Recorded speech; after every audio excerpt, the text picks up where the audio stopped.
നമ്മൾ ഒരു സുപ്രധാനമായ ചുവടുവെപ്പിലേക്ക് നീങ്ങുന്നു. നമുക്കറിയാം, നമ്മളുടെ അതിർത്തി രാജ്യങ്ങളിലെല്ലാം അശാന്തി പടർത്തിക്കൊണ്ടാണ് ഇപ്പോൾ മുൻപോട്ട് പോകുന്നത്. ബംഗ്ലാദേശ് ആയാലും മ്യാൻമാറിലെ ആഭ്യന്തര കലാപമായാലും പാകിസ്ഥാനായാലും ചൈന ആയാലും ഒക്കെ. അതുകൊണ്ട് തന്നെ അതിർത്തി സുരക്ഷ വലിയ പ്രാധാന്യത്തോടു കൂടി തന്നെയാണ് കേന്ദ്രം മുൻപോട്ട് നിൽക്കുന്നത്. ഇപ്പോൾ ഏറ്റവും പ്രധാനപ്പെട്ട വാർത്ത, ഇന്ത്യയുമായി വളരെ ദീർഘദൂര അതിർത്തിയുള്ള മ്യാൻമാർ ഇന്ത്യ അതിർത്തി അടച്ചുപൂട്ടി തുടങ്ങിയിരിക്കുന്നു എന്നുള്ള വാർത്ത തന്നെയാണ്.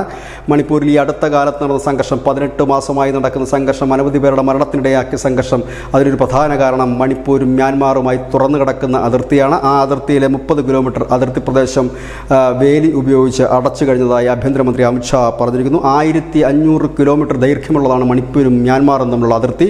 അവിടങ്ങളിൽ എത്രയും പെട്ടെന്ന് വേലി കെട്ടുവാനുള്ള ഫണ്ട് കേന്ദ്രം അനുവദിക്കുകയും ചെയ്തിരിക്കുന്നു.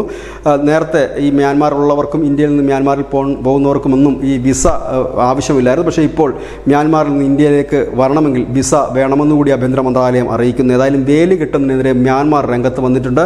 ഇത് അനുവദിക്കാൻ കഴിയില്ല എന്നാണ്. പക്ഷേ ആ എതിർപ്പുകൾ അവഗണിച്ചുകൊണ്ട് തന്നെ കൂടുതൽ CRPF ജവാന്മാരെ ഈ മണിപ്പൂർ മ്യാൻമാർ അതിർത്തിയിലേക്ക് വിന്യസിച്ചു കഴിഞ്ഞിരിക്കുന്നു. വേലികെട്ടൽ അനുസ്യൂതം തുടരുകയാണ്. News desk news India Malayalam.